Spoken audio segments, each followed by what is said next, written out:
শ্বশুরের কথা কিরকম ভেজাল নেই কোনো চলে আসছে সে আজকে সকালবেলাতেই হয় তো এই দেখেন আর দেখেনটা এত বেশি ভালো বেশি পছন্দ করে। হ্যালো ব্রেন, আসসালামু আলাইকুম, সবাই কেমন আছেন? আশা করতেছি ভালো আছেন, আমিও ভালো আছি আল্লাহর রহমতে। সবার কাছে শুধু শুনি শ্বশুর বাড়িতে নাকি শ্বশুরের ভালোবাসার কোনো কমতি থাকে না, কিন্তু আমার কপালে সেই ভালোবাসাটা জোটেনি। শ্বশুর বাড়িতে শ্বশুরের ভালোবাসা পাইনি তো কি হয়েছে, শ্বশুর বাড়ির মানুষগুলোর ভালোবাসার কোনো কমতি নেই, সবাই আমাকে এত বেশি ভালোবাসে কি আর বলবো। বিশেষ করে আমার মামা শ্বশুরের কথা কিছু না বললেই নয়, মামার একটা মাত্র মেয়ে, কিন্তু আমি আসার পর থেকে সে আমাকে দ্বিতীয় মেয়ে হিসেবে গ্রহণ করেছে। এত বেশি আদর করে যে তার মেয়েকে যতটা আদর করে ঠিক ততটা আমাকেই আদর করে। এই ভালোবাসাটা পাওয়ার জন্য কিন্তু ভাগ্য লাগে। মামা অনেকদিন পরে আমার কাছে এসেছে, তাই অনেকগুলো আম নিয়ে এসেছে। এগুলো একদমই মামার নিজের গাছের আম। মামা তো নিয়ে এসেছে, কিন্তু আমার খালা শাশুড়ি সুন্দর করে আমগুলো প্যাকেট করে দিয়েছে। আমি তো প্যাকেজিং দেখে অবাক হয়ে গেছি। আচ্ছা, যারা নিজেদের ঘরে থাকা পুরাতন সোফাগুলোকে নতুন করতে চান তারা কিন্তু সোফার কাভার কিনে ফেলতে পারেন, অনেক সুন্দর সুন্দর ডিজাইনের। আমি যেহেতু যে পেজ থেকে সোফার কাভার কিনে থাকি তাই আপনাদের সুবিধার্থে ভাইদের সোফার কাভারটা উপরে দিয়ে দিব আর স্ক্রিনও কিন্তু শেয়ার করে দিলাম। সোফার কাভার কিন্তু এখন অনেক পেজেই পাওয়া যায়, কিন্তু ভালো কাপড় আর কোয়ালিটিফুল সুপার কাভার কেনা কিন্তু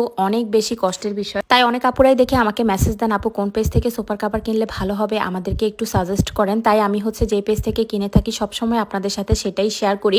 আর আজকেও কিন্তু শেয়ার করলাম। অবশ্যই কিন্তু এমন বলেন অন্য ডিজাইনের বলেন সব রকমের ফেব্রিকে কিন্তু ভাইয়াদের পেজে পেয়ে যাবেন। আমি সিজনে আমরা আম খাই প্রচুর পরিমাণে, কিন্তু ফিওর আম কয়জনে খেতে পারি, তাই না? এই গাছের আমগুলো একদমই ফিওর, কোনো রকম ভেজাল নেই, তাই একদিনেই নষ্ট হয়ে গেছে। সবগুলো আম না, একটা দুইটা আম একটুখানি নরম হয়ে গেছে। তো যাই হোক, এই তো সবগুলো আমের জাস্ট ফাইনাল লুকটা আপনাদের সাথে শেয়ার করি, কতটা ইয়াম্মি লাগতেছে তাই না? আমগুলো গুছিয়ে আমি ইলিশ মাছ বের করে নিলাম। মামা কিন্তু আমাকে সারপ্রাইজ দেওয়ার জন্য চলে আসছে, সে এতগুলো আম নিয়ে আসবে আমাকে আগে থেকে একদমই জানায় নাই। আর যেহেতু বাইরে একটু একটু বৃষ্টি হচ্ছে তাই ভাবলাম আজকে একটু অন্যরকম রেসিপি করি। মামার খাওয়া দাওয়া করা দেখলে আমার এত বেশি ভালো লাগে, মামা আমার সব রান্না এত পছন্দ করে খায়, তো যার জন্য মামার জন্য মজার মজার খাবার রান্না আমারও ভালো লাগে। তো আমি ইলিশ মাছটা বের করে সুন্দর করে ধুয়ে টুয়ে পরিষ্কার করে নিতেছি তাড়াহুড়ো করে। আজকে সকালবেলা থেকে একদমই ফ্রি ছিলাম, কোনো রান্নাবান্না ছিল না। আর এখন বিকাল টাইমটাতে আমি রান্নাবান্নার আয়োজন শুরু করে দিলাম। ওই যেটা বলি, সারাদিন যতই ফ্রি থাকি না কেন একটা সময় না একটা সময় কাজে ব্যস্ত হয়ে পড়তেই হয়। তো এই তো এখন সুন্দর করে সবকিছু গুছিয়ে নিলাম।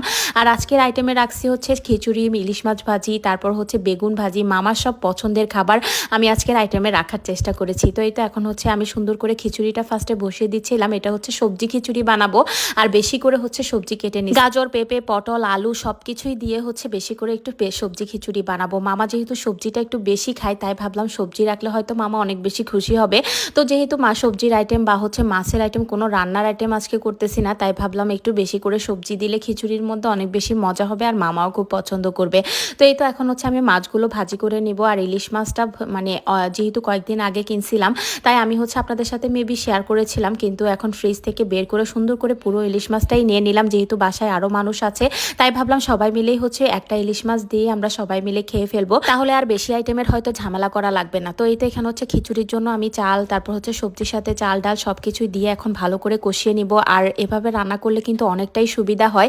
খিচুড়িটা এক চুলায় বসিয়ে দিয়ে এখন মাছটা বসিয়ে দিচ্ছিলাম, কারণ মাছ ভাজি মুড়মুড়ে না হলে কিন্তু একদমই ভালো লাগে না। আর এখন যেহেতু গ্যাস নাই তাই আমি অল্প অল্প করে দুইটা আইটেমই হওয়ানোর ট্রাই করতেছি, কারণ খিচুড়িটাও কিন্তু অল্প আছে বসিয়ে হওয়ালে কিন্তু অনেক মুড়মুড়ে হয়। আমার কাছে কেন যেন অনেক বেশি ভালো লাগে, তাই ভাবলাম মাছটাও মুড়মুড়ে হবে অল্প আঁচের মধ্যে বানিয়ে ফেলে। আর এখনকার ইলিশ মাছটা এত বেশি মজার কেন জানি, ইলিশ মাছ আগে আমার একদমই ভালো লাগতো না। আমি ঢাকার ইলিশ মাছ খুব কম কিনেছি, আমার জন্য সব সময় আব্বু গ্রাম থেকে ইলিশ মাছ পাঠিয়ে দেয়, সেটা তো আমার ভিডিওতে কম বেশি সবাই দেখেন। আর দেখেন গরমে আমার কি অবস্থা হয়েছে, রান্নাঘরে একদম থাকাই যাচ্ছে না, এত বেশি গরম, পুরো শরীর ভিজে চুপচুপো হয়ে গেছে আর ঘাম তো আছেই। তো এই তো আমি আপনাদের সাথে জাস্ট একটু শেয়ার করলাম আমার করুণ অবস্থা। যতই খামি না কেন রান্না করতে ঢুকলে মনটা এত বেশি ভালো হয়ে যায়। আমার কেন জানি রান্না বান্নাটা অনেক বেশি পছন্দের। রান্না করতে যারা পছন্দ করেন তারা হয়তো এই জিনিসটা বুঝতে পারবে। আমার মনে হয় রান্নাটাও কিন্তু একটা আর্ট, মনোযোগ দিয়ে রান্না না করলে কিন্তু রান্নার মজাটা আসে না। রান্না মজা না হলে কিন্তু সবাই যখন সুনাম করে না তখন মনটাই খারাপ হয়ে যায়। রান্নার যখন সবাই বলে যে মজা হয়েছে তখন মনটা এত বেশি ভালো হয়ে যায় কি আর বলবো।